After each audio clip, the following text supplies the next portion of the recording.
Assalamualaikum warahmatullahi wabarakatuh.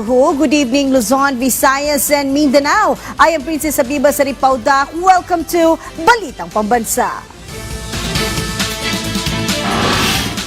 Tonight's headlines. Government eyes to ratify a Visiting Forces Agreement or VFA between the Philippines and New Zealand as soon as possible.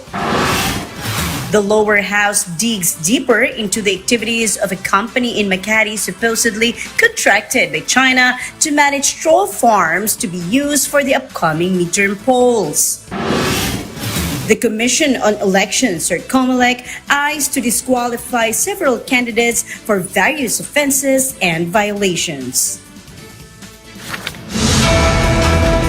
On top of the news, China's harassive moves and bullying acts in the West Philippine Sea and the country's EEZ are well documented and condemned by almost all countries who respect and abide by the rule of law. As a gesture of respect and support to the country, freedom-loving states or countries with thriving democracies have partnered with the Philippines to protect freedom of navigation and provisions of international law and the UNCLOS by way of joint military exercises. The fourth and latest one is Australia's neighbor in the Southern Hemisphere, New Zealand, which our Patrick De Souza covered in this report. The status of the Visiting Forces Agreement between the Philippines and New Zealand is expected to be ratified very soon. On the first official visit of New Zealand Defense Minister Judith Collins to the Philippines this Wednesday, the SOFA between the two countries was officially signed, witnessed by President Ferdinand R. Marcos Jr. This agreement aims to strengthen cooperation between the armed forces of the Philippines and New Zealand through military exercises. The path of New Zealand's enhancing its defense capabilities squarely in line with the values that we share, squarely in line with the path that the Philippine Defense Establishment is taking.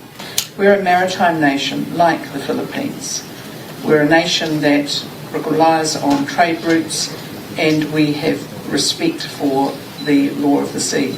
New Zealand becomes the fourth country to ink a Visiting Forces Agreement with the Philippines. A similar agreement exists with the United States and Australia. Recently, the Reciprocal Access Agreement with Japan was ratified by the Philippine Senate and is now awaiting approval from Japan's National Diet. The VFA with Canada is also expected to be finalized, while negotiations with France are about to begin. Meanwhile, existing defense agreements with countries misaligned with Philippine interests and policies, especially on the West Philippine Sea, are currently under review. Any addition to those that support UNCLOS in the way it is written and not in the way it wants to be defined against the 9 or 10 dash line is welcome to us and helpful. If a country, theoretically, I'm not singling out any, is really misaligned with us, then it's useless to continue having a defense agreement. Doesn't make sense, right? Teodoro also responded to statements from China in response to the remarks by the People's Liberation Army Southern Theater Command that the Philippines is causing disturbances through joint military exercises with other countries. I don't think we should give much credibility to what they say, because credibility is something that we have that they don't. The armed forces of the Philippines also stood firm in asserting sovereign rights in the country's maritime domain. These activities in the country's territorial waters and EEZ are part of national preparedness. The AFP added, these are lawful actions grounded in international law and the UNCLOS, as the Philippines is a sovereign state. Hence, no country can dictate our defensive posture. Partnerships, especially with allies like the United States, stem from a mutual commitment to uphold peace, security, and a rules-based international order. In line with this, 3 F-A-50 fighter jets from the Philippine Air Force, together with 2 F-16 and F-18, and a bomber aircraft from the U.S. Pacific Air Forces, conducted a combined air patrol over the West Philippine Sea. This was part of the 9th Multilateral Maritime Cooperative Activity held yesterday between the Philippines, U.S., and Australia. The objective is to strengthen cooperation and interoperability between the said countries' armed forces and to demonstrate the readiness of the PAF in line with the AFP's mandate to protect Philippine territory and sovereignty and promote peace in the Indo-Pacific region. From PTV Manila, Patrick De Jesus, Balitang Pambansa. An estimated 4 million individuals, or roughly 800,000 households, are expected to benefit from the 20 pesos rice program across Region 6, 7, and 8. Local government units, or LGUs, have expressed intent to purchase NFA rice under the Food Security Emergency on Rice option will be prioritized in the rollout. The program will also extend to Metro Manila through the Kadiwa ng Pangulo initiative. Meanwhile, the Department of Agriculture, or DA, is currently studying the possibility of expanding the program beyond the initially allocated 370,000 metric tons of NFA rice. For tomorrow sa Cebu ay all systems go tayo para sa official launch nitong ating programa para sa 20 pesos na bigas. Ito yung ating 20 bigas, meron na. Ito yung official title ng ating programa at makakaasa yung ating mga kababayan na magsisimula na tayo. Pero tatalima tayo ang ating kagawaran sa mga tagubili ng ating COMELEC at inaasahan nga natin ngayong araw magkakaroon tayo ng clarification. With the 2025 elections fast approaching, concerns over foreign interference are growing. The National Bureau of Investigation is now probing a Makati-based company allegedly linked to China and accused of managing troll farms aimed at influencing the vote. Lawmakers are calling for swift action to safeguard Philippine democracy. As our Mela Lesmoras tells us more about the story. With an NBI probe underway on a company in Makati City, allegedly contracted by China to manage troll farms, tasked to interfere in the upcoming Hatol ng Bayan 2025, House Makabayan Bloc member and Kabataan Party List Representative Raul Manuel hopes the issue will be resolved before the elections. Manuel said if the suspected motive is proven, this would have a seriously negative impact not only on the country's democracy but also on national security. The young lawmaker called on the authorities to look into not only China but also other foreign countries that may also be attempting to interfere in our elections. We expect na magkaroon ng mabilis tsaka patas na investigasyon ang NBI sa usapin na yan kasi hindi din naman dapat pahintulutan yan. Nakita natin ang malalang epekto ng mga troll farms na sponsored pa pala ng mga ahente galing sa ibang bansa, 'di ba? Nakakasira siya ng demokrasya natin. In a strat-based consultancy commissioned SWS survey, it was revealed that 3/4 or 75% of Filipinos polled said they prefer to vote for candidates who believe that the Philippines should assert its rights against China's aggressive actions, particularly in the West Philippine Sea. For House Deputy Speaker J.J. Suarez, this is proof that Filipinos truly want pro-Philippines candidates. He said, now is the time to stand as one as this is a fight for sovereignty, the country's future, and its dignity as a nation. House Senior Deputy Speaker Aurelio Don Gonzales Jr. also agrees, emphasizing that hopefully the survey results will also reflect in the midterm election results. From PTV, Mela Lesmoras, Balitang Pambansa.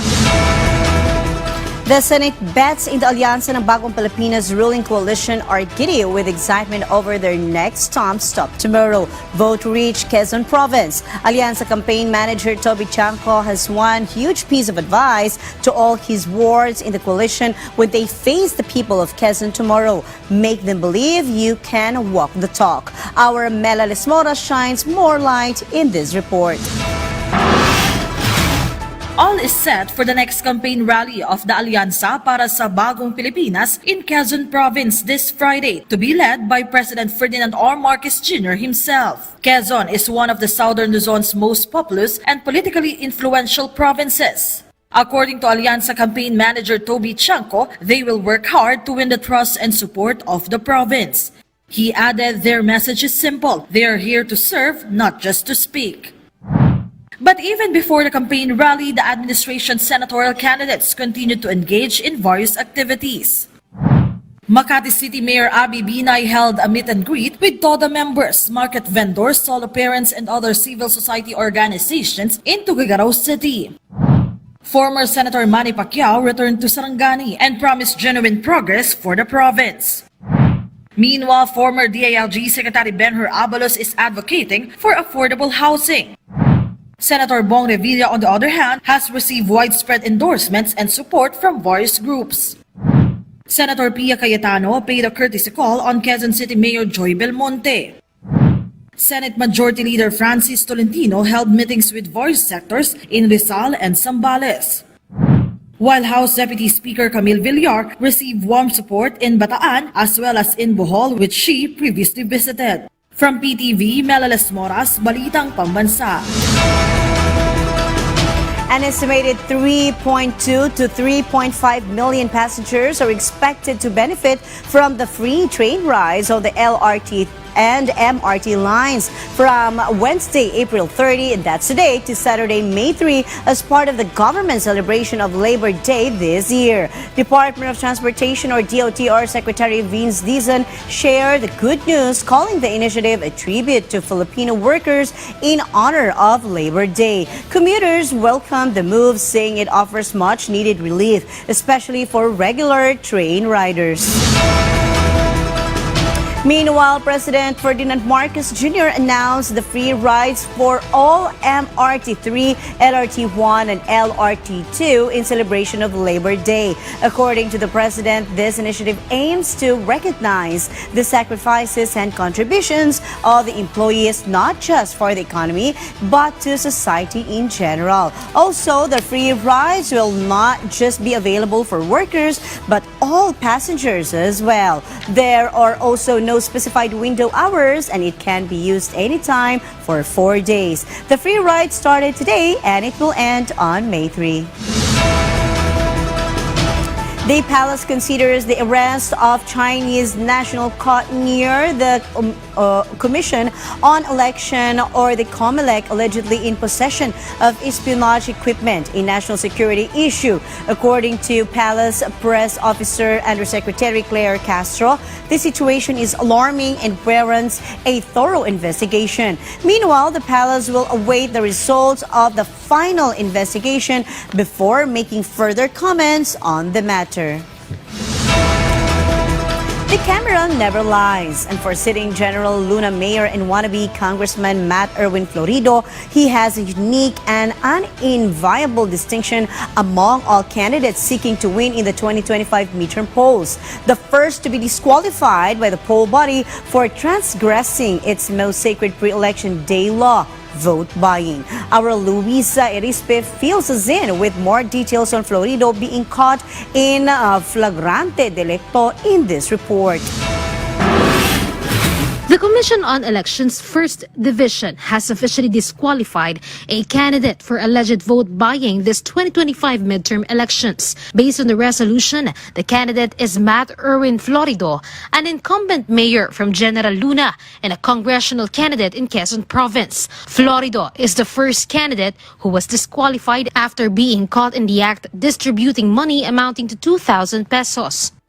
Napatunayan ng COMELEC Division na talagang may sufficient basis na i-disqualify ang naturang kandidato for violating yung ating Omnibus Election Code, ang ating existing resolution sa issue ng pamimili ng boto. Hindi lamang nagpakain kung hindi namigay ng tig 1,000 piso. Though the disqualification is still on division level, COMELEC said this is a proof that they will be resolving disqualification cases before the election day, and those with substantial evidence may not be proclaimed even if they win, as long as it's tagged with vote buying. Meanwhile, the main office of the poll body received several disqualification cases today with regards to vote buying. First is against a congressional candidate from Aklan who allegedly held a payout. Payout kasi talaga yung sabi. So, yung nagtaka lang din naman kami bakit nagkandak ng payout, which is sa bahay ng staff niya with 2 DSWD. Another petition is against a whole slate in Masbate City, which allegedly used emergency text alerts to announce their candidacies. Aside from today's petition, the COMELEC earlier released a show cause order against these candidates for the same incident. Pinalabas nila doon sa warning, no? Sa warning na instead of emergency, ang nakalagay doon ay yung candidacy. And lastly, a disqualification case was also filed against another congressional candidate from Malabon City who is believed to have distributed brown bags with bread and money inside. They gave to the respective participant a brown bag containing 2 pieces of 100 peso bill and a bread. So that will constitute a violation of the provision of the Omnibus Election Code. So in this petition, we seek for a declaration that they committed an offense, and together with that is a disqualification. As of now, such candidates have yet to comment on the petitions. But for Chairman George Erwin Garcia, he acknowledged that petitions will continue pouring into their office until Election Day on May 12. Dadami pa po yan. Habang papalapit ang eleksyon, madami nagba-violate. Habang papalapit ang eleksyon, madami makukulit.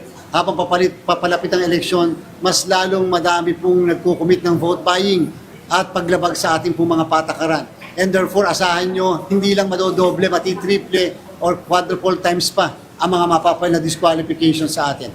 The poll body then calls on candidates to play fairly, especially in light of a party list nominee who was recently shot to death in Sampaloc, Manila. The party list is now offering a 1 million peso reward for anyone who has evidence linking the suspect to the killing.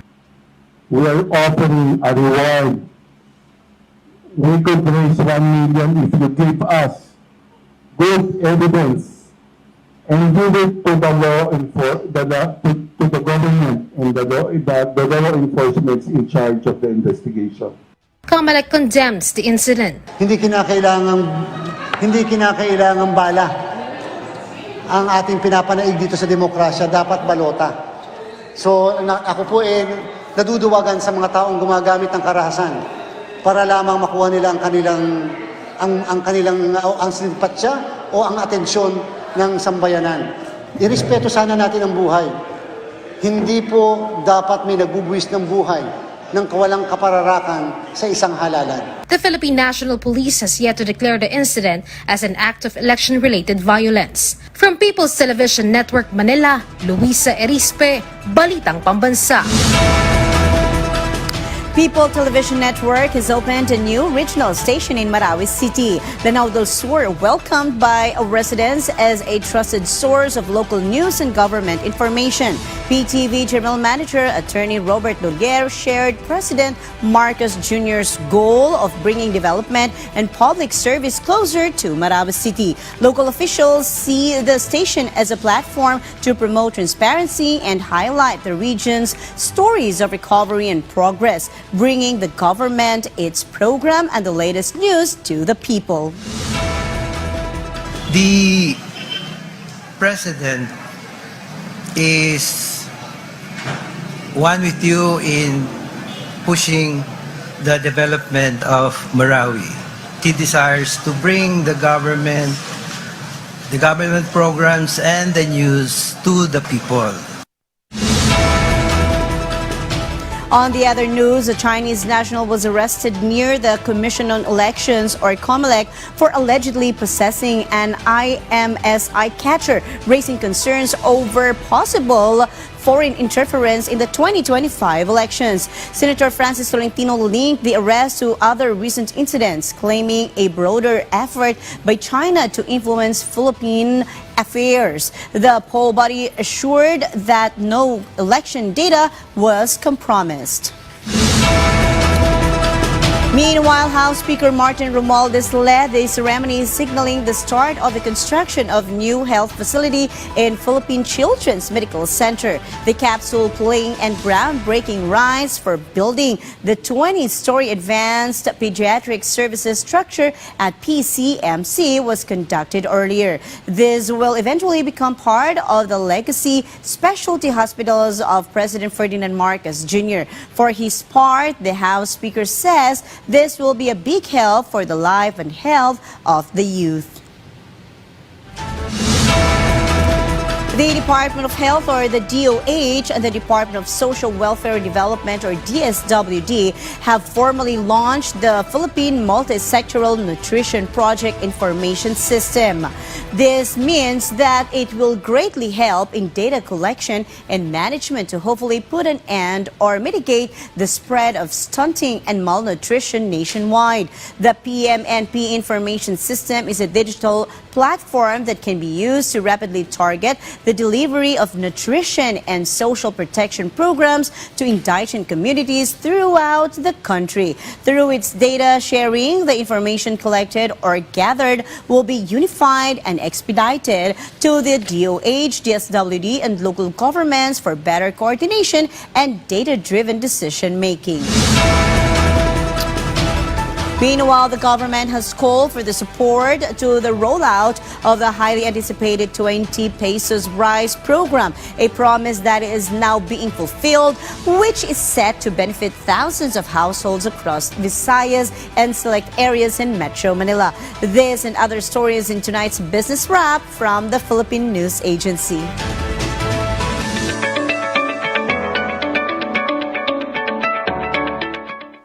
Moving to our business news, Agriculture Secretary Francisco Tiu Laurel Jr. has called for support for the upcoming launch of the 20 peso per kilogram rice program in Visayas and in select parts of Metro Manila. Tiu Laurel said around 4 million individuals or 800,000 families will benefit from the pilot sales of the cheaper rice in Visayas. Select kadiwa ng Pangulo sites in Metro Manila will also be part of the 20 peso per kilogram rice program. Tiu Laurel, meanwhile, maintained that the rice program is not part of any political maneuver amid the upcoming May 12 midterm elections. Contrary to allegations that the rice to be sold is poor quality grain used for animal feed, the program is using a mixture of soon-to-age and aging rice from the National Food Authority. Tiu Laurel urged the public to not sabotage the rice program with fake news and slander, as everyone will benefit from it. Meanwhile, the national government's revenue, collections, and expenditures continue to grow in the first quarter of the year, according to the Bureau of Treasury. Revenue collections rose by 6.9% to 998.2 billion pesos from 933.7 billion in the first quarter of 2024.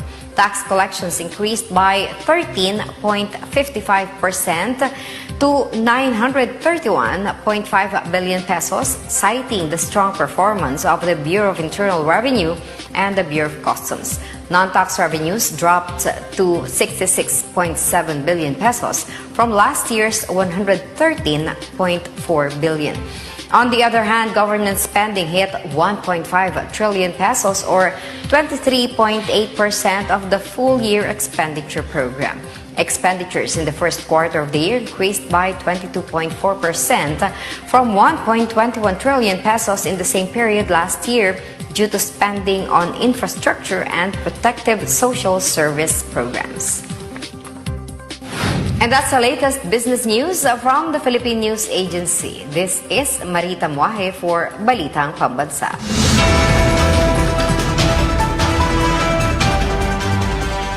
Due to the various efforts of national or Philippine National Police units, Central Visayas have reported a decrease in the number of crimes for the first 4 months of this year. Zuana Rose Lopez from Philippine Information Agency Central Visayas tells us more.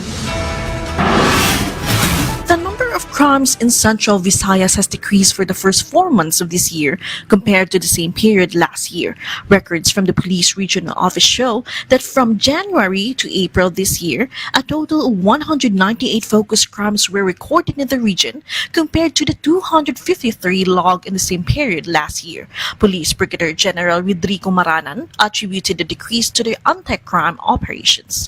The reduction of our crime incidents in Region 7 cannot be attributed to a single effort. No? It's a comprehensive and galing sa iba't ibang efforts ng different PNP units. No?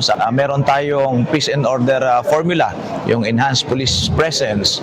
Part of the anti-crime measures is the first emergency alert button app to serve as an alert system for business establishments to seek police assistance during emergencies. This emergency alert button is one that is readily available online, at this is free of charge. So we took advantage of it, and for now we have installed at least more than 4,000 business establishment in Region 7, and we have so many success story, kung saan yung ating mga kababayan pagkailangan ng police assistance, ginagamit nila yung ating emergency alert button, and in a matter of less than 5 minutes, our policemen were there to give assistance. Mula sa Philippine Information Agency Central Visayas, Zuana Rose Lopez, Balitang Pambansa. Visayas leads Pag-ibig housing loan achievement nationwide, with the region accounting for a 15.74 billion peso share out of the 129.7 billion peso released by the Pag-ibig Fund for more than 90,000 housing units. Marifel Faith Hammond from the Philippine Information Agency Central Visayas has more. Visayas has logged the highest achievement rate among the regions nationwide in housing loans from the Home Development Mutual Fund or Pag-ibig Fund. The Pag-ibig Fund released 129.7 billion pesos for 90,640 housing units in 2024 through the Housing Loan Program, a 3% increase from 2023. Of the total, Visayas has a share of 15.74 billion pesos, financing 10,598 housing units or 12% of Pag-ibig Fund's overall housing loan. Pag-ibig Fund Chief Executive Officer Marilyn Acosta emphasized the agency's commitment to uplifting Filipino lives through accessible home financing. For our housing loans, empowering Filipino families to own decent and affordable homes remains a top priority. Among the beneficiaries of the Pag-ibig Fund is Wilfredo Necesario, 48, who works as a security guard, and shared that he is happy with the quick and efficient process of securing Pag-ibig Fund's salary loan. Passport. Paano ka? Kapura kadlaw. Ikaduha naman ako ng loan. From the Philippine Information Agency Central Visayas, Marfel Faith Hammond for Balitang Pambansa.